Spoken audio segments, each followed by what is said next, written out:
ನಮಸ್ಕಾರ ಎಲ್ಲರಿಗೂ ಚಾನಲ್ಗೆ ಸ್ವಾಗತ. ಇವಾಗ ಟೈಮು 12:40 ಆಗ್ತಾ ಬಂತು. ಬೆಳಗ್ಗಿಂದ ವ್ಲಾಗ್ ಮಾಡಿದೆ. ಅಡುಗೆ ತಿಂಡಿ ಎಲ್ಲ ಏನೇನು ಮಾಡಿದೆ ನೋಡ್ತೀರಾ. ಅಡುಗೆ ಮನೆ ಕೆಲಸ ಎಲ್ಲ ಮುಗ್ದಿದೆ. ಕ್ಲೀನಿಂಗು ಆಯಿತು. ಸ್ವಲ್ಪ ಪಾತ್ರೆಗಳು ಜೋಡಿಸ್ಕೊಳ್ಳೋದೆಲ್ಲ ಇದೆ. ಇದ್ರ ಹಿಂದಿನ ಬ್ಲಾಗಲ್ಲಿ ಏನು ಶಾಪಿಂಗ್ ಮಾಡ್ಕೊಂಡು ಬಂದೆ ನೋಡಿರ್ತೀರಾ. ಸ್ಟೀಮರು ವಿನೋದ್ನವ್ರದ್ದು ಅದರದ್ದೊಂದು ಚಿಕ್ಕ ಡೆಮೋ ಕೂಡ ಕೊಟ್ಟೆ. ಆದರೆ ಹಿಂದಿನ ಬ್ಲಾಗಲ್ಲಿ ಮೈಸೂರು ಸಿಲ್ಕ್ ಸೀರೆ ರೆಡ್ ಕಲರ್ ಸುಮಾರು ಜನಕ್ಕೆ ಇಷ್ಟ ಆಯಿತು, ಚೆನ್ನಾಗಿದೆ ಅಂತ ಹೇಳ್ತಾ ಇದ್ರಿ. ಆ ಬ್ಲಾಗ್ ಸುಮಾರು ಜನಕ್ಕೆ ಇಷ್ಟ ಕೂಡ ಆಯಿತು. ಸೊ ಬೆಳಗಿಂದ ಏನೇನೆಲ್ಲ ಆಯಿತು ಅದೆಲ್ಲ ನೋಡ್ಕೊಂಡು ಬನ್ನಿ. ಇವಾಗ ಹೊರಗೆ ಹೋಗಬೇಕು, ಕೆಲಸ ಇದೆ, ಚಿಕ್ಕ ಪುಟ್ಟ ಶಾಪಿಂಗು. ಹಾಗೆಯೇ ಇನ್ನು ಅದಲ್ಲದೆ ಇನ್ನೊಂದು 2-3 ಕೆಲಸಗಳು ಇದೆ. ಎಲ್ಲ ಮುಗಿಸ್ಕೊಂಡು ಬರೋಕ್ಕೆ ಮುಗಿಸ್ಕೊಂಡು ಊಟದ ಜೊತೆಗೆ ಬರೋಕ್ಕಾಗತ್ತಾ ಗೊತ್ತಿಲ್ಲ. ಎಲ್ಲ ರೆಡಿ ಇದೆ, ಬಂದ ತಕ್ಷಣ ಊಟ ಮಾಡೋದಷ್ಟೇ. ಆ್ಯಕ್ಚುಲಿ ಸ್ವಲ್ಪ ಮುಂಚೆನೇ ಹೊರಡಬೇಕಾಗಿತ್ತು, ಲೇಟಾಗಿ ಹೋಯಿತು. ಇರಲಿ, ಈಗ ಹೊರಟುಬಿಟ್ಟು ಎಷ್ಟು ಕೆಲಸ ಆಗುತ್ತೋ ಅದನ್ನು ಮಾಡಿಕೊಂಡು ಬರೋದು. ಅಲ್ಲಿವರೆಗೂ ನೀವು ನೋಡ್ಕೊಂಡು ಬನ್ನಿ ಏನೆಲ್ಲ ಆಯಿತು ಬೆಳಗ್ಗೆ, ಏನೆಲ್ಲ ಮಾಡಿದೆ ಅಂತ ಹೇಳಿ. ಆಮೇಲೆ ಸಿಗೋಣ, ಮಾತಾಡೋಣ. ನೀವಿನ್ನೂ ನನ್ನನ್ನು ಇನ್ಸ್ಟಾಗ್ರಾಮ್ನಲ್ಲಿ ಫಾಲೋ ಮಾಡ್ತಿಲ್ಲ ಅಂದರೆ ಈಗಲೇ ಹೋಗಿ ಇನ್ಸ್ಟಾಗ್ರಾಮ್ನಲ್ಲಿ ಫಾಲೋ ಮಾಡಿ. ಇದು ಒಂದು ರೀತಿ ಪ್ರೀತಿಯಿಂದ ಹಕ್ಕಿಂದ ಹೇಳ್ತಾ ಇದ್ದೀನಿ ಅಂಥೇಳಿ. ಇನ್ಸ್ಟಾಗ್ರಾಮ್ನಲ್ಲಿ ಫಾಲೋ ಮಾಡಿದ್ರೆ ನನಗೂ ಕೂಡ ಈಸಿ ಆಗುತ್ತೆ ನಿಮ್ಮ ಜೊತೆ ಟಚ್ನಲ್ಲಿರೋದಕ್ಕೆ. ಈಗ ಬೆಳಗಿನ ಸಮಯ ತಿಂಡಿ ರೆಡಿ ಆಗ್ತಾ ಇದೆ. ಇವತ್ತಿನ ದಿವಸ ತರಕಾರಿ ಎಲ್ಲ ಹಾಕಿ, ಅಂದರೆ ಕ್ಯಾರೆಟು, ಕ್ಯಾಪ್ಸಿಕಮ್ಮು, ಈರುಳ್ಳಿ, ಕೊತ್ತಂಬರಿ ಸೊಪ್ಪು ಇದೆಲ್ಲ ಹಾಕಿ ಉತ್ತಪ್ಪನ ಮಾಡ್ತಾ ಇದ್ದೀನಿ. ದೋಸೆ ಹಿಟ್ಟು ಮಿಕ್ಕಿತ್ತು, ಅದಕ್ಕೊಂದು ಸ್ವಲ್ಪ ನೀರು ಹಾಕಿ ಅದನ್ನು ಹದ ಸೆಟ್ ಮಾಡಿಕೊಂಡು ಈ ದೋಸೆ ಬೇಯೋದುವರೆಗೂ ಕೂಡ ಒಂದು ಸ್ವಲ್ಪ ಈ ಬಟಾಣಿನ ಸುಲಿದಿಟ್ಕೊಳ್ಳೋಣ ಅಂತ ಆ ಕೆಲಸನೂ ಮಾಡ್ತಾ ಇದ್ದೀನಿ. ಬಟಾಣಿ ಚೆನ್ನಾಗಿ ಸಿಕ್ಕಿತ್ತು, ಹಸಿ ಬಟಾಣಿ. ಇವಾಗೇನು ಸೀಸನ್ ಅಲ್ಲ, ಆದರೂ ಕೂಡ ವರ್ಷದಲ್ಲಿ ಕೆಲವೊಂದು ತಿಂಗಳುಗಳಲ್ಲಿ ಕಾಣಿಸ್ತಿರುತ್ತಲ್ಲ, ಹಾಗೆ ಇಲ್ಲೂ ಕಾಣಿಸ್ತು, ತೊಗೊಂಬಂದೆ ಬಿಡಿಸ್ತಾ ಇದ್ದೀನಿ. ಒಂದು ರೀತಿ ಹೇಳಬೇಕು ಅಂದರೆ ಮಲ್ಟಿ ಟಾಸ್ಕಿಂಗ್ ನಡೀತಾ ಇದೆ. ಮಲ್ಟಿ ಟಾಸ್ಕಿಂಗ್ ಮಾಡೋದನ್ನು ಇತ್ತೀಚಿನ ದಿನಗಳಲ್ಲಿ ನಾನು ತುಂಬಾ ಕಡಿಮೆ ಮಾಡ್ಕೊಂಡ್ಬಿಟ್ಟಿದ್ದೀನಿ. ಯಾಕೆ ಅಂತಂದರೆ ಒಂದು ಕೆಲಸನ ನಿಂತ್ಕೊಂಡು ನೆಮ್ಮದಿಯಾಗಿ ಮಾಡೋದಕ್ಕಾಗೋದಿಲ್ಲ. ತಲೆಯಲ್ಲಿ ಒಂದು ಆತಂಕ, ಆ ಥರ ಇನ್ಯಾವ ಕೆಲಸ ಮಾಡಬೇಕು, ಇನ್ನೇನು ಅರ್ಧಕ್ಕೆ ಬಿಟ್ಟು ಬಂದೀನಿ, ಈ ಥರನೇ ನಡೀತಾ ಇರುತ್ತೆ. ಮಲ್ಟಿ ಟಾಸ್ಕಿಂಗ್ ಮಾಡೋದ್ರಿಂದ ಕೆಲಸ ಬೇಗ ಆಗತ್ತೆ. ಹಾಗೆಯೇ ಕಡಿಮೆ ಸಮಯದಲ್ಲಿ ಕೆಲಸ ಬೇಗ ಸಾಧಿಸಿದ ಭಾವ ಕೂಡ ತುಂಬಾ ಸುಂದರವಾಗಿರುತ್ತೆ, ಎಲ್ಲ ಒಪ್ಕೊಳ್ಳೋದೆ. ಆದರೆ ಅದರ ಜೊತೆಗೆ ಬೈ ಪ್ರಾಡಕ್ಟ್ ಆಗಿ ನಮಗೆ ಆತಂಕ, ಆಂಗ್ಸೈಟಿ, ಹಾಗೆಯೇ ನೆಕ್ಸ್ಟ್ ಏನು ಮಾಡಬೇಕು, ನೆಮ್ಮದಿಯಾಗಿ ನಿಂತ್ಕೊಂಡು ಒಂದು ಕೆಲಸ ಮಾಡೋಕ್ಕಾಗದಿರೋ ಚಡಪಡಿಕೆ ಎಲ್ಲವೂ ಕೂಡ ಸಿಗ್ತಾ ಹೋಗುತ್ತೆ. ಸಾಧ್ಯವಾದಷ್ಟು ಕಡಿಮೆ ಸಮಯದಲ್ಲಿ ಕೆಲಸನ ಮುಗಿಸೋದಕ್ಕೆ ಏನು ಮಾಡಬೇಕು ಅಂತ ನನಗನ್ಸುತ್ತೆ. ಆದರೆ ಮಲ್ಟಿ ಟಾಸ್ಕಿಂಗಲ್ಲಿ ಏನಾಗುತ್ತೆ ಅಂದರೆ 10-12 ಕಡೆ ಮನಸ್ಸು ಹರಿದು ಹೋಗಿರುತ್ತೆ. ಎಲ್ಲದನ್ನು ಮ್ಯಾನೇಜ್ ಮಾಡ್ತಿರ್ತೀವಿ, ಎಲ್ಲದನ್ನು ಒಟ್ಟುಗೂಡಿಸ್ಕೊಂಡು ಮುಂದೆ ತೊಗೊಂಡೋಗೋ ಪ್ರಯತ್ನ ಇರುತ್ತೆ. ಎಲ್ಲ ಒಂದು ಕಡೆ ಮಲ್ಟಿ ಟಾಸ್ಕಿಂಗು ನಮಗೆ ಆಂಗ್ಸೈಟಿನ ಹುಟ್ಟಾಕತ್ತೆ ಅಂತ ಅನಿಸುತ್ತೆ. ಅಂಥ ಸಮಯದಲ್ಲಿ ಸಮಯ ಉಳಿಸೋದಕ್ಕೋಸ್ಕರ ಮಲ್ಟಿ ಟಾಸ್ಕಿಂಗ್ ಮಾಡ್ತೀವಿ, ಇಲ್ಲದೇ ಯಾರು ಮಾಡ್ತಾರೆ ಅಂತ ನೀವು ಹೇಳ್ಬೋದು, ಖಂಡಿತ. ಆದರೆ ಒಮ್ಮೆ ಅನ್ಸೋದು ನನಗೇನು ಅಂದರೆ, ಸ್ವಲ್ಪ ಪ್ಲ್ಯಾನ್ ಮಾಡಿಕೊಂಡು ಈ ಕೆಲಸಕ್ಕೆ ಇಷ್ಟು ಸಮಯದಲ್ಲಿ ಈ ಕೆಲಸನ ಮುಗಿಸ್ಬಿಡ್ತೀವಿ ಅಂತ ಕೂತ್ಕೊಂಡು ಯೋಚನೆ ಮಾಡಿ ಶುರು ಮಾಡಿದಾಗ ಕೆಲಸನೂ ಮುಗಿದೋಗುತ್ತೆ. ಸ್ವಲ್ಪ ಮಲ್ಟಿ ಟಾಸ್ಕಿಂಗ್ನ ಅವಾಯ್ಡ್ ಕೂಡ ಮಾಡ್ಬೋದು. ಆದರೆ ಕೆಲವೊಂದು ಸಮಯದಲ್ಲಿ ಅನಿವಾರ್ಯ ಮಾಡಲೇಬೇಕಾಗತ್ತೆ, ಅಂಥ ಸಮಯದಲ್ಲಿ ಮಾಡೇ ಮಾಡ್ತೀವಿ. ಆದರೆ ಇದನ್ನೇ ಒಂದು ಸ್ವಭಾವವಾಗಿ ಬೆಳೆಸ್ಕೊಂಡು ಹೋಗೋದು ತುಂಬಾ ನಮಗೇನೆ ಒಂದು ರೀತಿ ಹಾನಿ ಮಾಡುತ್ತೆ ಅಂತ ಹೇಳ್ಬೋದು. ಏನಂದರೆ ನೆಮ್ಮದಿಯಾಗಿ ಒಂದು ಕೆಲಸ ಒಂದು ಕಡೆ ನಿಂತ್ಕೊಂಡು ಮಾಡೋಕ್ಕೆ ಮನಸ್ಸಿರಲ್ಲ, ಆತಂಕದಲ್ಲಿ, ಹಾಗೆ ಮುಂದೇನು ಅನ್ನೋ ಒಂದು ಯೋಚನೆಯಲ್ಲಿ ಹೀಗೆ ನಡೀತಾ ಇರುತ್ತೆ. ಈಗ ಮಾಡ್ತಿದ್ದಾಗ ಏನಾಗುತ್ತೆ ಅಂದರೆ ಎನರ್ಜಿ ಕೂಡ ಬೇಗ ಡ್ರೈನ್ ಔಟ್ ಆಗುತ್ತೆ. ಈ ಹಿಂದಿನ ದಿವಸದ ಮಾರ್ನಿಂಗ್ ರೊಟೀನು ಎಲ್ಲ ನೀವು ನೋಡಿದ್ರಿ, ಅಂದರೆ ತಿಂಡಿ ಸಮಯದ್ದು. ಇದು ಅದರ ಮಾರನೇ ದಿವಸ. ಅವತ್ತಿನ ದಿವಸ ನನಗೆ ಹೆಚ್ಚಿಗೆ ಏನು ವ್ಲಾಗ್ ಮಾಡೋದಕ್ಕಾಗಲಿಲ್ಲ. ಈಗ ಮಾರನೇ ದಿವಸ, ಇವತ್ತಿನ ದಿವಸ ಅಡುಗೆ ತಿಂಡಿ ಕೆಲಸ ಎಲ್ಲ ಮುಗಿದು ಹೋಗಿತ್ತು. ಈಗ ಒಲೆ ಮತ್ತು ಅಡುಗೆ ಮನೆಯೆಲ್ಲ ಕ್ಲೀನ್ ಮಾಡಿ ಮತ್ತು ಸುಸ್ಥಿತಿಗೆ ತರೋ ಸಮಯ, ಹಾಗಾಗಿ ಮಾಡ್ತಾಯಿದ್ದೀನಿ. ಹಿಂದೆ ಕೂಡ ಒಂದು ವ್ಲಾಗಲ್ಲಿ ಹೇಳಿದ್ದೆ, ನೀರು ವಿನೆಗರು ಎರಡನ್ನೂ ಮಿಕ್ಸ್ ಮಾಡಿ ಒಂದು ಈ ಥರ ಸ್ಪ್ರೇ ಬಾಟ್ಲಲ್ಲಿ ಹಾಕಿಟ್ಕೊಂಡ್ರೆ ಒಲೆ ಒರೆಸೋದಕ್ಕೆ ತುಂಬಾ ಸುಲಭವಾಗಿರುತ್ತೆ, ಅಥವಾ ಗ್ಲಾಸ್ ಸರ್ಫೇಸ್ಗಳನ್ನು ಒರೆಸೋದಕ್ಕೆ ತುಂಬ ಸುಲಭವಾಗಿರುತ್ತೆ. ಸಾಮಾನ್ಯವಾಗಿ ಕಲ್ಲುಗಳನ್ನು ಒರೆಸೋದಕ್ಕೆ, ಅಂದರೆ ಗ್ರಾನೈಟ್ನ ಒರೆಸಿದ್ರೆ ಸ್ವಲ್ಪ ಕರೆಗಳಾಗೋ ಸಾಧ್ಯತೆ ಇರುತ್ತೆ, ವಿನೆಗರ್ನ ಬಳಸಬಾರ್ದು. ಟೈಲ್ಸ್ ಮೇಲೆ ನೀವು ಕರೆಗಳನ್ನು ತೆಗೆಯೋದಕ್ಕೆ, ಜಿಡ್ಡನ್ನು ತೆಗೆಯೋದಕ್ಕೆ ಧಾರಾಳವಾಗಿ ಈ ಮಿಕ್ಸ್ಚರ್ನ ಉಪಯೋಗಿಸ್ಬೋದು. ನಾನು ಕೂಡ ಇಲ್ಲಿ ಒಲೆನ ಕ್ಲೀನ್ ಮಾಡ್ತೀನಿ. ಇದು ಡೀಪ್ ಕ್ಲೀನಿಂಗ್ ಮಾಡಬೇಕಾದ್ರೆ ಅಷ್ಟು ಉಪಯೋಗ ಬರೋದಿಲ್ಲ. ಅಂದರೆ ಸೋಪೆಲ್ಲ ಹಾಕಿ ನೀವು ಸ್ಕ್ರಬ್ಬರಲ್ಲಿ ಉಜ್ಜಿದಾಗ ಅದಾದಮೇಲೆ ಬೇಕಾದರೆ ನೀವು ಇದನ್ನು ಸ್ಪ್ರೇ ಮಾಡಿ ಒರೆಸ್ಬೋದು. ಆದರೆ ಒಂದು ಏನಂತಾರಲ್ಲ, ಮೇಲ್ಮೇಲೆ ಕ್ಲೀನ್ ಮಾಡ್ಕೊಳ್ಳೋದು ಅಥವಾ ನೋಡೋದಕ್ಕೆ ಏನು ಕಸ ಎಲ್ಲ ಇದೆಯೋ ಅದೆಲ್ಲ ತೆಗೆದುಹಾಕಿ ಒಂದು ಸ್ವಲ್ಪ ನೀಟಾಗಿ ಕಾಣೋ ಹಂಗೆ ಮಾಡ್ಕೋಬೇಕು ಅನ್ನೋ ಸಂದರ್ಭ ಇದ್ದಾಗ ಇದು ತುಂಬ ಸಹಾಯಕ್ಕೆ ಬರುತ್ತೆ. ಡೀಪ್ ಕ್ಲೀನಿಂಗಿಗೆ ನೀವು ಇದನ್ನು ಬಳಸ್ತೀರಾ ಅಂದರೆ ಮೊದಲು ಸೋಪಲ್ಲಿ ಸ್ಕ್ರಬ್ಬರ್ನ ಉಪಯೋಗಿಸಿ ಒಲೆನ ಕ್ಲೀನ್ ಮಾಡ್ಕೊಳ್ಳಿ. ಈಗ ನಾನು ಇದರಲ್ಲಿ ಬೀಟ್ರೂಟ್ನ ಹೆಚ್ಚಿದ್ದೆ.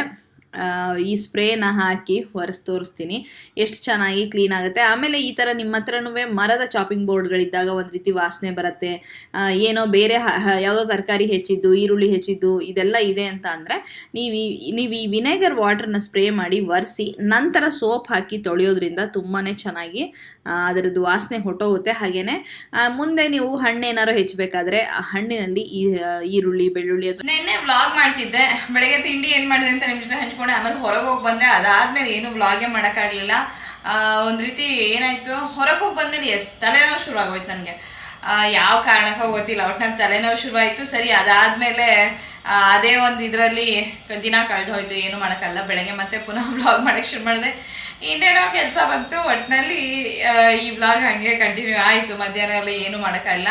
ನಾನು ಅಡುಗೆ ಎಲ್ಲ ಮಾಡೋದು ನಿಮ್ಮ ಜೊತೆ ಹಂಚ್ಕೊಳ್ಳೋಣ ಅಂತ ಅಂದ್ಕೊಂಡೆ, ಬಟ್ ಯಾವುದೂ ಆಗಲಿಲ್ಲ ಇವತ್ತು.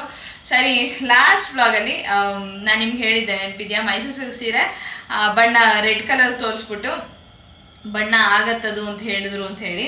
ಸೊ ಅದೇ ಥರನೇ ಇದು ಈ ಥರ ಕಾಟನ್ ಬ್ಯಾಗ್ಗಳು ಸಿಗುತ್ತೆ. ಇದು ನಾನು ಅಮೆಝಾನಲ್ಲಿ ತರಿಸಿದ್ದು. ನಿಮಗೆ ಲಿಂಕ್ ಕೊಡ್ತೀನಿ, ಬಿಕಾಸ್ ಇದು ತುಂಬ ಯೂಸ್ಫುಲ್ ಆಗಿದೆ. ನಿಮ್ಗೆ ಇಲ್ಲಿ ಬಣ್ಣನೂ ಕಾಣುತ್ತೆ ಯಾವ ಕಲರ್ ಸೀರೆ ಒಳಗಿದೆ ಅಂತ ಹೇಳಿ. ರೇಷ್ಮೆ ಸೀರೆಗಳಿಗೆಲ್ಲ ನೀವು ಇದನ್ನು ನೀಟಾಗಿ ಹಾಕ್ಬಿಟ್ಟಿಟ್ರೆ ಒಂದರೊಳಗೆ 2 ಇಡ್ಬೋದು ಆ್ಯಕ್ಚುಲಿ. ಬಟ್ ಕೆಲವೊಂದೆಲ್ಲ ಡಾರ್ಕ್ ಕಲರ್ಸ್ ಎಲ್ಲ ಇದ್ದರೆ ಬೇರೆದಕ್ಕೆ ಬಣ್ಣ ಹತ್ಕೊಳ್ಳೋದೇನೋ ಒಂದು ಇದಿದ್ರೆ, ಯೋಚನೆ ಇದ್ದರೆ ಈ ರೀತಿ ಒಂದೊಂದೇ ಕೂಡ ಇಡ್ಬೋದು. ತುಂಬ ಚೆನ್ನಾಗಿದೆ ಇದು ಈ ಬ್ಯಾಗು. ಇದು ಅಮೆಝಾನಲ್ಲಿ ತರಿಸಿದ್ದು ನಾನು. ಪ್ರೈಸ್ ಕೂಡ ರೀಸನಬಲ್ ಆಗಿದೆ. ಇಲ್ಲಿ ಕ್ಲೀನಾಗಿ ಯಾವ ಸೀರೆ ಇದೆ ಅಂತ ಕಾಣುತ್ತೆ. ಸೊ ಈ ಸೀರೆನೂ ಅಷ್ಟೇ, ಇದು ಜಾರ್ಜೆಟ್ ಬರುತ್ತಲ್ಲ, ಚೆಕ್ಸಲ್ಲಿ ಜಾರ್ಜೆಟ್ ಇದು. ಎಸ್, ಇದು ಕೂಡ ತುಂಬ ಜನಕ್ಕೆ ಇಷ್ಟ ಆಗೋ ಬಣ್ಣ ಇದು.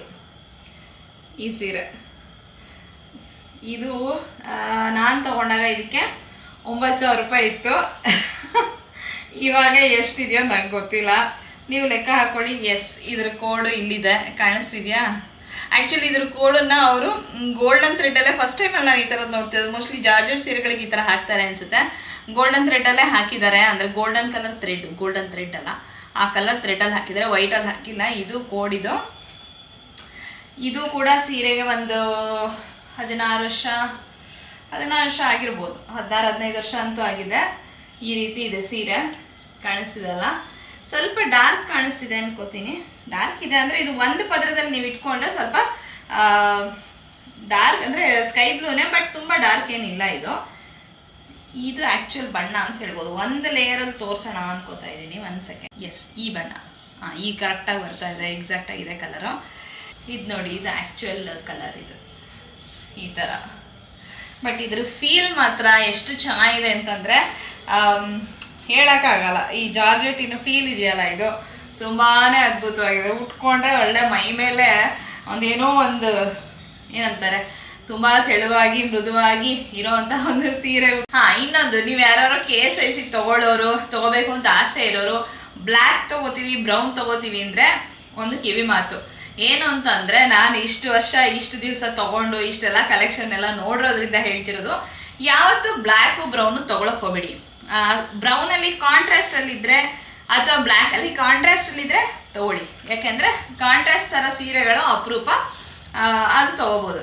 ಅಥವಾ ಈ ಸಿಂಗಲ್ ಕಲರಲ್ಲಿ ನಿಮಗೆ ಬ್ರೌನು ಬ್ಲ್ಯಾಕು ತೊಗೊಳ್ಳೋ ಅವಶ್ಯಕತೆ ಇಲ್ಲ. ನಿಮ್ಮ ಹತ್ರ ಯಾವ್ದಾದ್ರು ಹಳೆ ಸೀರೆಗಳಿದ್ರೆ, ಅಂದರೆ ಹಳೆ KSIC ಸೀರೆಗಳಿರುತ್ತಲ್ಲ, ಲೈಟ್ ಕಲರ್ ಇರ್ಬೋದು, ಡಾರ್ಕ್ ಕಲರ್ ಇರ್ಬೋದು, ಯಾವುದೇ ಕಲರ್ ಇರ್ಬೋದು, ಅದಕ್ಕೆ ಈಸಿಯಾಗಿ ನೀವು ಬ್ಲ್ಯಾಕ್ ಮತ್ತು ಬ್ರೌನ್ನ ಡೈ ಮಾಡಿಸ್ಕೋಬೋದು.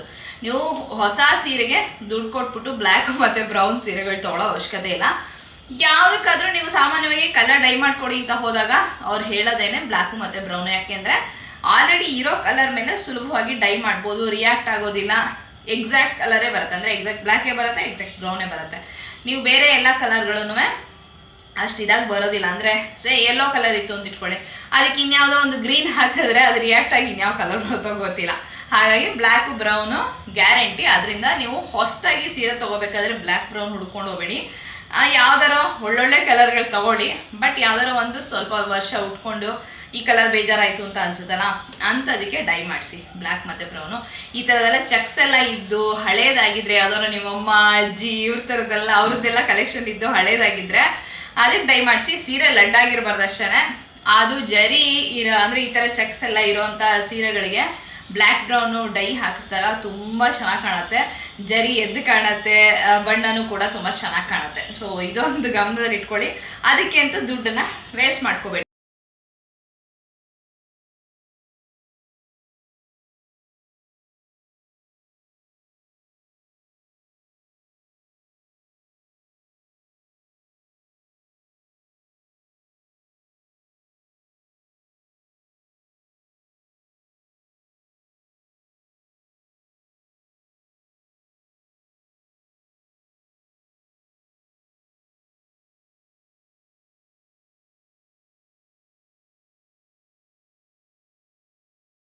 ಶ್ರಾವಣ ಮಾಸ ಹಬ್ಬದ ಸಾಲು ವರಮಹಾಲಕ್ಷ್ಮಿ ಹಬ್ಬ ಬಂದೇ ಬಿಡ್ತು.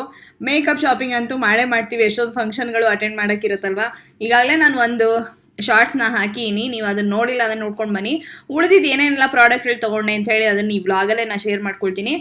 ಹೆಚ್ಚಿನ ಜನ ಶಾರ್ಟ್ಸಲ್ಲಿ ನೋಡಿಲ್ಲ ಅಂತ ಅಂದ್ಕೊಳ್ತೀನಿ, ಹಾಗಾಗಿ ಈ ವ್ಲಾಗಲ್ಲೇ ನಾನು ನಿಮಗೆ ತೋರಿಸ್ತಾ ಹೋಗ್ತೀನಿ. ವರಮಹಾಲಕ್ಷ್ಮಿ ಹಬ್ಬಕ್ಕೆ ಮೇಕಪ್ ಶಾಪಿಂಗ್ ಮಾಡ್ತೀರಾ ಅಂತಂದರೆ ಹಿಂದಿನ ಪಾರ್ಟಲ್ಲಿ ಲಿಪ್ಸ್ಟಿಕ್ನ ನೋಡಿದ್ರಿ, ಈ ಪಾರ್ಟಲ್ಲಿ ನಾನು ನಿಮಗೆ ಒಂದು ಒಳ್ಳೆ ಬೇಸ್ ಪ್ರಾಡಕ್ಟು ಮತ್ತು ಐ ಶ್ಯಾಡೋನ ತೋರಿಸ್ತೀನಿ. ಐ ಶ್ಯಾಡೋ ಯೂಸ್ ಮಾಡ್ತೀರಾ ಅಂತಂದರೆ ನಿಜವಾಗ್ಲೂ ಇದು ಬಜೆಟ್ ಫ್ರೆಂಡ್ಲಿ ಆಗಿದೆ. ಜೊತೆಗೆ 4 ಶೇಡ್ಗಳು ಬರುತ್ತೆ ಸ್ಮಾಲ್ ಪ್ಯಾಕೇಜಿಂಗಲ್ಲಿ. ಇವ್ರಿಗೆ ದೊಡ್ಡದು ಬರುತ್ತೆ, ಇದು ಕೆ ಬ್ಯೂಟಿದು ಸ್ಮಾಲ್ ಪ್ಯಾಕೇಜ್ ಸಾಕು ನಿಮಗೆ ಅಂತ. ಸ್ಮಾಲ್ ಇದು ಏನಂತಾರೆ ಪ್ಯಾಕೇಜು ಕಡಿಮೆ ಶೇಡ್ಸ್ ಇರೋ ಥರ ನಿಮಗೆ ಬೇಕು ಅಂದರೆ ಬೆಸ್ಟ್ ಇದು.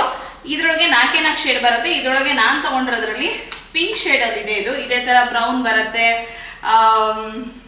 ವಾರ್ಮ್ ಟೋನ್ಸು ಕೂಲ್ ಟೋನ್ಸ್ ಎಲ್ಲದರೊಳಗೂ ಬರುತ್ತೆ. ಪ್ಯಾಕೇಜಿಂಗ್ ತುಂಬ ಚೆನ್ನಾಗಿದೆ, ತುಂಬ ಒಂದು ರೀತಿ ಏನಂತಾರೆ ಲಕ್ಸುರಿಯಸ್ ಆಗಿದೆ. ಇದಕ್ಕೆ ಕೊಡ್ತಿರೋ ಪ್ರೈಸಲ್ಲಿ 500ರಿಂದ 600 ರೂಪಾಯಿ ಒಳಗಡೆ ಇದು ಬರುತ್ತೆ. ತುಂಬ ಅಂದರೆ ತುಂಬ ಚೆನ್ನಾಗಿದೆ. ಇದರೊಳಗಡೆ ಎಲ್ಲ ಪಿಂಕ್ ಶೇಡಲ್ಲಿದೆ, ಒಂದು ಮಾತ್ರ ಶಿಮರಿ ಶೇಡಲ್ಲಿದೆ. ಇವತ್ತು ದಿವಸ ನಾನು ಐ ಮೇಕಪ್ ಮಾಡಿರೋದು ಇದೆ ಇದರೊಳಗೇನೆ. ಎಸ್, ಬೇಸು ತುಂಬ ಇಂಪಾರ್ಟೆಂಟು. ನೀವು ಫೌಂಡೇಶನ್ ಜಾಸ್ತಿ ಯೂಸ್ ಮಾಡಲ್ಲ, ನಮಗೆ ದಿನ ತೊಗೊಂಡು ಇಟ್ಕೊಂಡ್ರೆ ದಿನ ಯೂಸ್ ಮಾಡ್ತಿರೋದ್ರಿಂದ ಹಾಳಾಗುತ್ತೆ, ದುಡ್ಡು ವೇಸ್ಟ್ ಆಗುತ್ತೆ ಅಂತ ಅನ್ಸಿದ್ರೆ ಲಾರಿಯಲ್ ನೋಡೋದು ಇನ್ಫ್ಯಾಲಬಲ್ ಟಿಂಟೆಡ್ ಸಿರಮ್. ಇದಂತೂ ಬೆಸ್ಟ್. ಇದು ಲೈಟ್ ಕವರೇಜು, ಬಟ್ ಒಂದು ಸ್ಕಿನ್ನಿಗೆ ಅಂದರೆ ನಮ್ಮ ಒಂದು ಏನು ನಮಗೆ ಅಲ್ಲಿ ಕೆಲವೊಂದು ಕಡೆ ಪಿಗ್ಮೆಂಟೇಷನ್ ಇರುತ್ತೆ, ಕೆಲವು ಕಡೆ ಬೇರೆ ಬೇರೆ ಶೇಡ್ ಇರುತ್ತೆ ಮುಖದಲ್ಲಿ. ಸೊ ಇದನ್ನು ಹಚ್ಕೊಂಡಾಗ ಏನಾಗುತ್ತೆ ಅಂದರೆ ನಿಮ್ಗೊಂದು ಫುಲ್ ಕವರೇಜ್ ಸಿಗೋದಿಲ್ಲ, ಆದರೆ ಒಂದು ಈವನ್ ಸ್ಕಿನ್ ಟೋನ್ ಕಾಣಿಸ್ತಾ ಇರುತ್ತೆ, ಒಂಥರ ಪ್ರೆಸೆಂಟಬಲ್ ಆಗಿ ಕಾಣಿಸ್ತೀರಾ. ಹಾಗೇನೆ ಇದೇನಿದೆಯಲ್ಲ ಇದು ನೀವು ದಿನ ಕೂಡ ಯೂಸ್ ಮಾಡ್ಬೋದು, ಯಾಕೆಂದರೆ ಇದು ಸೆರಮ್ ಇನ್ಫ್ಯೂಸ್ಡು. ಸ್ಕಿನ್ನ ಚೂರು ಡ್ರೈ ಮಾಡೋದಿಲ್ಲ, ಅಪ್ಲೈ ಮಾಡೋದಕ್ಕೆ ಈಸಿ. ನೀವು ಕೈನಲ್ಲೇ ಅಪ್ಲೈ ಮಾಡ್ಬೋದು, ಬ್ರಷು ಸ್ಪಾಂಜು ಏನು ಬೇಕಾಗಿಲ್ಲ. ಆಮೇಲೆ ಕ್ವಿಕ್ ಆಗಿ ಆಗುತ್ತೆ. ನನಗಂತೂ ಕೆಲವೊಂದು ಸತಿ ಶೂಟಿಂಗಲ್ಲಿ ಫೌಂಡೇಶನ್ನು ಬೇಡ, ಇದರಲ್ಲೇ ಒಳ್ಳೆ ಕವರೇಜ್ ಸಿಗುತ್ತೆ, ಒಂದು ಈವನ್ ಸ್ಕಿನ್ ಟೋನ್ ಕಾಣಿಸ್ತಾ ಇರುತ್ತೆ, ಕ್ಯಾಮ್ರಾ ಕಣ್ಣಲ್ಲಿ ಸುಂದರವಾಗಿ ಕಾಣೋ ಹಾಗೆ ಮಾಡ್ತಿರುತ್ತೆ. ಇದಂತೂ ಬೆಸ್ಟ್ ಪರ್ಚೇಸು. ನೀವು ಹಬ್ಬದ ಟೈಮ್ನಲ್ಲಿ ಈ ಥರದ್ದು ಒಂದು ಬೇಸ್ ಪ್ರಾಡಕ್ಟ್ನ ಇಟ್ಕೊಂಡ್ರೆ ಶ್ರಾವಣ ಮಾಸದಲ್ಲಿ ಎಲ್ಲ ಹಬ್ಬ ಇರ್ಬೋದು, ನವರಾತ್ರಿ ಇರ್ಬೋದು, ದೀಪಾವಳಿ ಯಾವ್ಯಾವ ಹಬ್ಬಗಳು ಬರುತ್ತೋ ಎಲ್ಲದಕ್ಕೂ ನೀವು ಇದನ್ನು ಆರಾಮಾಗಿ ಉಪಯೋಗಿಸ್ಕೋಬೋದು. ಬಜೆಟ್ ಫ್ರೆಂಡ್ಲಿ ಆಗಿದೆ ಅಂತಲೂ ಕೂಡ ನನಗೆ ಅನಿಸುತ್ತೆ. ಅಂದರೆ ನಾವು ಹಬ್ಬದ ಟೈಮಲ್ಲಿ ಸ್ವಲ್ಪ ಶಾಪಿಂಗ್ ಮಾಡ್ತೀವಿ ಅಂತ ಹೋದಾಗ ಇದನ್ನು ತೊಗೊಳ್ಳೋದು ವರ್ತ್ ಅನಿಸುತ್ತೆ. ನೀವು ಆಫೀಸಿಗೆ ಕೂಡ ಇದನ್ನು ರೆಗ್ಯುಲರ್ ಆಗಿ ಹಚ್ಕೊಂಡು ಹೋಗ್ಬೋದು, ತುಂಬ ಡೀಸೆಂಟ್ ಆಗಿರುತ್ತೆ. ಒಂದು ರೀತಿ ಏನೋ ಮೇಕಪ್ ಮಾಡ್ಕೊಂಡಿದ್ದೀವಿ ಅಂತ ಖಂಡಿತ ಅನಿಸೋದಿಲ್ಲ. ಹಾಗೆಯೇ ಕೆಲವರಿಗೆ ಕಣ್ ಕಪ್ ಹಚ್ಕೊಳ್ಳೋ ಅಭ್ಯಾಸ ಇರುತ್ತೆ, ನನಗಿಲ್ಲ. ನಾನು ಮುಂಚೆ ಹಚ್ಕೋತಿದ್ದೆ, ಬಟ್ ಈಚೀಚೆಗೆ ಹಚ್ಕೊಳ್ಳೋದಕ್ಕೆ ಹೋದರೆ ಯಾಕೆಂತಂದರೆ ಈ ಕಣ್ಣಿನ ಕೆಳಭಾಗದಲ್ಲಿ ಸೆಟ್ಲ್ ಆಗುತ್ತೆ, ಸ್ಕಿನ್ ಹಾಳಾಗುತ್ತೆ, ಒಂದು ರೀತಿ ಏನಂತಾರೆ ಪಾಂಡೈಸ್ ಆಗಿರುತ್ತೆ. ಬಟ್ ಇತ್ತೀಚೆಗೆ ನಾನು ಹಚ್ಕೊಳ್ಳೋದಿಲ್ಲ. ನೀವು ಅದನ್ನು ಉಪಯೋಗಿಸ್ತೀರಾ ಅಂದರೂ ಸರಿ, ಇಲ್ಲ ಅಂದರೆ ಐಲೈನರ್ ಕೂಡ ತುಂಬ ಚೆನ್ನಾಗಿದೆ. ಇದು ಈ ರೀತಿ ಇದು ಕೆ ಬ್ಯೂಟಿ ಅವರದ್ದೇನೆ, ತುಂಬ ಥಿನ್ನಾಗಿದೆ ಇದ್ರದ್ದು ಟಿಪ್. ಇದು ತುಂಬ ಚೆನ್ನಾಗಿ ನೀವು ಏನಂತಾರೆ ಪ್ರಿಸೈಸ್ ಆಗಿ ಹಚ್ಕೋಬೋದು, ತುಂಬ ನೀಟಾಗಿ ಕಾಣುತ್ತೆ, ಲುಕ್ ಚೆನ್ನಾಗಿ ಬರುತ್ತೆ. ನೀವು ಬೇಕಾದರೆ ವಿಂಗ್ ಐಲೈನರ್ ಮಾಡ್ಕೋತೀರಾ ಅಂದರೆ ಅದಕ್ಕೂ ಸರಿ. ಹಾಗೆಯೇ ಇಲ್ಲ ನಮ್ಗೇನು ಬೇಡ, ಥಿನ್ನಾಗಿ ಒಂದು ಲೈನ್ ಇದ್ರೆ ಸಾಕು ಅಂದರೆ ಅದಕ್ಕೂ ಕೂಡ ಚೆನ್ನಾಗಿದೆ. ಇದರಲ್ಲಿ ಕಲರ್ಗಳು ಕೂಡ ಬರುತ್ತೆ. ಸೊ ಇದು ಕೂಡ ನೀವು ಟ್ರೈ ಮಾಡ್ಬೋದು. ಫಸ್ಟ್ ಪಾರ್ಟಲ್ಲಿ ಲಿಪ್ಸ್ಟಿಕ್ ಆಯಿತು, ಈ ಪಾರ್ಟಲ್ಲಿ ಬೇಸಿಗೆ ಒಂದಾಯಿತು, ಹಾಗೆ ಐ ಶ್ಯಾಡೋ ಆಯಿತು, ಜೊತೆಗೆ ಐಲೈನರ್ ಕೂಡ ಆಯಿತು. ಒಂದು ಒಳ್ಳೆ ಕಾಂಪ್ಯಾಕ್ಟ್ ಪೌಡ್ರು ಜೊತೆಗೆ ಬ್ರಷ್ಗಳು. ನೀವು ಬ್ರಷ್ ಯೂಸ್ ಮಾಡ್ತೀರಾ ಅಂತ ಅಂದರೆ ಈ 2 ಬ್ರಷ್ಗಳು ಖಂಡಿತ ನಿಮ್ಮ ಹತ್ರ ಇರಲೇಬೇಕು. ನಾನು ಲಾಸ್ಟ್ ಒಂದು 4-5 ಮಂತ್ಸಿಂದ ನನ್ನ ಹತ್ರ ಬೇರೆ ಬೇರೆ ಬ್ರಷ್ಗಳಿದ್ರು ಕೂಡ ನಾನು ಇದನ್ನೇ ಯೂಸ್ ಮಾಡ್ತೀನಿ. ತುಂಬ ಅಂದರೆ ತುಂಬ ಚೆನ್ನಾಗಿದೆ. ಹಾಗೆಯೇ ಒಂದು ಕಾಂಪ್ಯಾಕ್ಟ್ ಪೌಡ್ರು ಫಸ್ಟ್. ಹಾಗೆಯೇ ನೀವು ಲಿಪ್ಸ್ಟಿಕ್ ಪ್ರಿಯರ್ ಆಗಿರಲಿ ಅಥವಾ ಆಗಿಲ್ಲದೆ ಇರಲಿ, ಅಥವಾ ನೀವು ಬರೀ lip balm lip glass apply ಮಾಡ್ತೀರಾ ಅಂತ ಇದ್ರೂ ಇದಂತೂ ನಿಮಗೆ ಖಂಡಿತ ಬೇಕಾಗಿರುವಂಥದ್ದು. ಏನಂದರೆ ಇದು ಲಿಪ್ ಪೆನ್ಸಿಲು. ಇಷ್ಟೊಂದು ಶೇಡ್ ಇದೆ ಅಲ್ವಾ, ಇಷ್ಟು ತಗೋಬೇಕಂತಂದ್ರೆ ಹಂಗೇನಿಲ್ಲ. ಇದು ತುಂಬಾನೇ ಅಂದ್ರೆ ಏನಂತಾರೆ, ಇಷ್ಟು ಶೇಡಿಗೆ ನಾನು ಬರೀ ಒಂದು 700 ಇಂದ 800 ರೂಪಾಯಲ್ಲಿ ಕೊಟ್ಟಿದ್ದೀರ ಅಷ್ಟೇ. ಹಾಗೇನೆ ಒಳ್ಳೆ ಬ್ರ್ಯಾಂಡ್ ಪ್ಯಾಕ್ ಕೂಡ. ಎಷ್ಟೊಂದು ಬ್ರ್ಯಾಂಡ್ಗಳಲ್ಲಿ ಒಂದೊಂದು ಲಿಪ್ ಪೆನ್ಸಿಲ್ಗೆ 500-600 ರೂಪಾಯಿ ಕೊಟ್ಟು ತಗೋತೀವಿ. ಒಂದು ಸ್ವಲ್ಪ ಯೂಸ್ ಮಾಡಿದ ತಕ್ಷಣ ಡ್ರೈ ಆಗಿ ಹೋಗುತ್ತೆ, ಆಮೇಲೆ ವೇಸ್ಟ್ ಅಂತ ಅನ್ಸಕ್ ಶುರುವಾಗುತ್ತೆ, ಅಥವಾ ಅದನ್ನ ಡ್ರೈ ಆಗಿರೋದನ್ನ ಯೂಸ್ ಮಾಡೋದಕ್ಕೆ ಟ್ರೈ ಮಾಡ್ತೀವಿ, ನಮ್ಗಂತ ಒಳ್ಳೆ ರಿಸಲ್ಟ್ ಸಿಗೋದಿಲ್ಲ. ಆದರೆ ಈ ಪ್ಯಾಕ್ ಅಲ್ಲಿ ಇಷ್ಟು ಶೇಡ್ಸ್ ನಿಮಗೆ ಒಂದು 700-800 ರೂಪಾಯಿ ಇದರಲ್ಲಿ ಸಿಗುತ್ತೆ. ಆಕ್ಚುಲಿ ಇದರ MRP 900 ಚಿಲ್ಲರೆ ಏನೋ ಇರೋದು, ಆದರೆ ಎಷ್ಟೊಂದು ಡಿಸ್ಕೌಂಟ್ಗಳು ಖಂಡಿತ ನಡೀತಾನೆ ಇರುತ್ತೆ. ನೀವು ಒಂದನ್ನ ತಗೊಂಡು ಇಟ್ಕೊಂಡ್ರೆ ಬ್ರೌನ್ಸು, ಪಿಂಕು, ರೆಡ್, ಪ್ರತಿಯೊಂದು ನ್ಯೂಡ್ ಶೇಡು ಎಲ್ಲದೂ ಇರುತ್ತೆ. ಖಂಡಿತ ನಿಮ್ಗೆ ಇದು ಉಪಯೋಗ ಬರುತ್ತೆ. ಹಾಗೇನೆ ಇದುವರೆಗೂ ನಾನು ಯೂಸ್ ಮಾಡ್ತಾ ಇದ್ದೀನಿ, ಒಂದು ದಿವಸ ಒಂದು ಪೆನ್ಸಿಲ್ ಯಾವುದೇ ತೆಗಿಲಿ ಡ್ರೈ ಆಗಿಲ್ಲ, ಎಲ್ಲದೂ ಕೂಡ ತುಂಬಾ ಚೆನ್ನಾಗಿದೆ. ಇದಲ್ಲದೇನೆ ನಿಮಗೆ ನಾನು ಇಂಡಿವಿಜುವಲ್ ಆಗಿ ಕೂಡ ಲಿಂಕ್ಗಳನ್ನ ಕೊಡೋದಕ್ಕೆ ಪ್ರಯತ್ನ ಪಡ್ತೀನಿ. ಹಾಗೆ ಪ್ಯಾಕ್ನವರದ್ದು ಬ್ರಷ್, ಈ ಬ್ರಷ್ ಏನಿದೆಯಲ್ಲ, ಯಾವ್ದ್ಯಾವ್ದು ಕಾಸ್ಟ್ಲಿ ಬ್ರಷ್ಗಳು ಸಿಗತ್ತಲ್ಲ, ಮ್ಯಾಕ್ ಇರ್ಬೋದು, ಮಾರ್ಫಿ ಇರ್ಬೋದು, ಅಥವಾ ರಿಯಲ್ ಟೆಕ್ನಿಕ್, ಅಥವಾ ಇನ್ಯಾವುದೇ ನೀವು ಎಕ್ಸ್ಪೆನ್ಸಿವ್ ರೇಂಜಲ್ಲಿ ಬರುತ್ತಲ್ಲ, ನಾನು ಎಲ್ಲ ಹೆಚ್ಚು ಕಡಿಮೆ ಯೂಸ್ ಮಾಡಿ ನೋಡಿದ್ದೀನಿ. ಅದೆಲ್ಲವನ್ನು ಬೀಟ್ ಮಾಡೋದಕ್ಕೆ ಇದೊಂದೇ ಬ್ರಷ್ ಸಾಕು. ಪ್ಯಾಕ್ನವರದ್ದು ಎಷ್ಟು ಡೆನ್ಸ್ ಆಗಿದೆ, ನೀವು ಇದರಲ್ಲಿ ಫೌಂಡೇಶನ್ ಹಚ್ಕೋಬಹುದು, ಅಥವಾ ನೀವೇನಾದ್ರು ಮಾಯಿಶ್ಚರೈಸರು, ಸನ್ಸ್ಕ್ರೀಮು ಎಲ್ಲದನ್ನು ಅಪ್ಲೈ ಮಾಡ್ಬೋದು. ಹಾಗೇನೆ ಇದರಲ್ಲಿ ಮ್ಯಾಗ್ನೆಟ್ ಇದಿರೋದ್ರಿಂದ ಈ ಎಲ್ಲ ಏನಂತಾರೆ 3 ಬ್ರಷ್ ಏನಿದೆಯಲ್ಲ, ಇದೆಲ್ಲದು ಕೂಡ ನೀಟಾಗಿ ಅದರೊಳಗೆ ಸ್ಟಿಕ್ ಆಗುತ್ತೆ. ಇದೆಲ್ಲದು ಕೂಡ ಐ ಶ್ಯಾಡೋನ ಅಂದ್ರೆ ಐ ಮೇಕಪ್ನ ಮಾಡೋದಕ್ಕೆ ತುಂಬಾನೇ ಯೂಸ್ಫುಲ್ ಆಗಿದೆ. ಒಂದು ಸ್ವಲ್ಪ ಆ್ಯಂಗಲ್ಡು, ಒಂದು ಸ್ವಲ್ಪ ಬಫ್ ಮಾಡೋ ಥರದ್ದು, ಇನ್ನೊಂದು ಸ್ವಲ್ಪ ನಿಮ್ಗೆ ಏನಾರು ಕಾರ್ನರ್ನ ಇದು ಮಾಡ್ಕೋಬೇಕು ಅಂತಂದ್ರೆ, ಡಾರ್ಕ್ ಶೇಡ್ಸ್ ಹಚ್ಕೋಬೇಕು ಅಂದ್ರೆ ಅದಕ್ಕೆ ಯೂಸ್ ಆಗುವಂಥದ್ದು. ಇದು ಮೂರೂ ಸ್ವಲ್ಪ ಚಿಕ್ಕದಾಗಿದೆ, ಹಿಡ್ಕೊಳ್ಳೋದಕ್ಕೆ ಸ್ವಲ್ಪ ಟ್ರಿಕ್ಕಿ ಆಗಿದೆ. ಬಟ್ ಇದಕ್ಕೆ ಕೊಡ್ತಿರೋ ದುಡ್ಡಿನ ಬೆಲೆಯಲ್ಲಿ ಇಲ್ಲಿ ಸಿಗ್ತಿರೋಂಥ ಕ್ವಾಲಿಟಿ ಮತ್ತೆ ಇದರ ಉಪಯೋಗ ಏನಿದೆಯಲ್ಲ, ತುಂಬಾ ಅಂದ್ರೆ ತುಂಬಾ ಚೆನ್ನಾಗಿದೆ. ಹಾಗೆ ಟ್ರಾವೆಲ್ ಫ್ರೆಂಡ್ಲಿ ಆಗಿದೆ. ನೀವು ಎಲ್ಲೇ ಟ್ರಾವೆಲ್ ಮಾಡ್ತೀರಿ, ಇದು ಒಂದು ಬ್ರಷ್ನ ಇಟ್ಕೊಂಡ್ಬಿಟ್ರೆ ಈ ರೀತಿ ಮ್ಯಾಗ್ನೆಟಿಕ್ ಏನಂತಾರೆ ಕ್ಲಾಸ್ಪು, ಈ ಹೋಲ್ಡರ್ ಇರೋದ್ರಿಂದ ನಿಮಗೆ ಇದೆಲ್ಲದೂ ಕೂಡ ಈ ದೊಡ್ಡ ಬ್ರಷ್ಗೆ ಕ್ಲೀನಾಗಿ ಹೋಗಿ ಕೂತ್ಕೊಂಡು ಸ್ಟಿಗಾನ್ ಆಗಿ ಕೂತ್ಕೊಳ್ಳುತ್ತೆ. ಏನು ಯೋಚನೆ ಇಲ್ಲ, ಒಂದು ಬ್ರಷ್ ಇಟ್ಕೊಂಡ್ರೆ ಸಾಕು, ನೀವು ಎಲ್ಲ ಥರನೂ ಇದ್ರೊಳಗೆ ಟ್ರೈ ಮಾಡ್ಬೋದು. ಹೇಳೋದಲ್ಲ, ಫೌಂಡೇಶನ್, ಸೆರಮ್ ಹಚ್ಕೋತೀರಾ ಅಂದರೆ ಸೆರಮ್ ಅಂದರೆ ಟಿಂಟೆಡ್ ಸೆರಮ್ ಇದೆಯಲ್ಲ, ಅದಕ್ಕೂ ಕೂಡ ನಾನು ತೋರಿಸಿದ್ದೆ ಪಾರ್ಟ್ 2ನಲ್ಲಿ ಲಾರಿಯಲ್ನವ್ರದ್ದು, ಅದು ಹಚ್ಕೊಳ್ಳೋದಕ್ಕೂ ಇರ್ಬೋದು, ಅಥವಾ ಆಲ್ ಇನ್ ಒನ್. ಒಟ್ಟಿನಲ್ಲಿ ಇದು ಒಂದು ತೊಗೊಂಡ್ರೆ ಸಾಕು, ನಿಮಗೆ ಎಲ್ಲ ಕೆಲಸನೂ ಆಗೋಗುತ್ತೆ. ಹಾಗೇನೆ ಇನ್ನೊಂದು ಬ್ರಷ್, ಇದು ನಾನು ಸುಮಾರು ಹಿಂದೆ ತೊಗೊಂಡಿದ್ದೆ, ಒಂದ್ಸರಿ ತೋರಿಸಿದ್ದೆ ನಿಮಗೆ. ಇದು ರಾಸ್ ಲಕ್ಷರಿ ಅವ್ರದ್ದು ಒಂದು ಬ್ರಷ್. ಇದು ಪೌಡರ್ ಬ್ಲಷ್ ಅಷ್ಟೇ, ಬ್ರಷ್ ಅಷ್ಟೇ. ಇದು ಪೌಡರ್ ಹಚ್ಕೊಳ್ಳೋಕೆ ಬ್ಲಷ್ಗೂ ಯೂಸ್ ಮಾಡ್ಬೋದು, ಬಟ್ ಇದು ಪೌಡರ್ ಹಚ್ಕೊಳ್ಳೋದಕ್ಕೆ ತುಂಬ ಅಂದರೆ ತುಂಬ ಚೆನ್ನಾಗಿದೆ. ಆಮೇಲೆ ತುಂಬ ನೀಟಾಗಿ ಕ್ಯಾಪ್ನ ಹಾಕಿಟ್ರೆ ಕ್ಲೀನ್ ಆಗಿರುತ್ತೆ. ಇದು ಕೂಡ ಅಷ್ಟೇ ತುಂಬ ಯೂಸ್ಫುಲ್ ಆಗಿರುತ್ತೆ. ಕಾಂಪ್ಯಾಕ್ಟ್ ಪೌಡರ್ ವಿಷಯಕ್ಕೆ ಬಂದರೆ ರೂಬಿ ಆರ್ಗ್ಯಾನಿಕ್ಸ್ನವ್ರದ್ದು ಕಾಂಪ್ಯಾಕ್ಟು. ನೀವು ಇದಲ್ದೇನೆ ಲಾರಿಯಲ್ನವ್ರದ್ದು ತೊಗೋಬೋದು, ಮೇಬಲಿನ್ನವ್ರದ್ದು ತೊಗೋಬೋದು. ಆದರೆ ಇದು ಆರ್ಗ್ಯಾನಿಕ್ ಮೇಕಪ್ ವಿಷಯದಲ್ಲಿ ಬಂದಾಗ ರೂಬಿ ಆರ್ಗ್ಯಾನಿಕ್ಸ್ನವ್ರದ್ದು ತುಂಬ ಅಂದರೆ ತುಂಬ ಚೆನ್ನಾಗಿದೆ ಈ ಪೌಡ್ರು.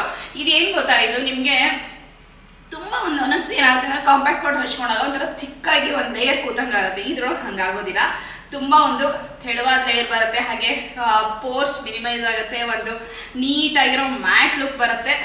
ಈ ಬ್ರಷು, ಈ ಕಾಂಪ್ಯಾಕ್ಟ್ ಪೌಡ್ರು ಎರಡೂ ಒಳ್ಳೆ ಕಾಂಬಿನೇಷನ್.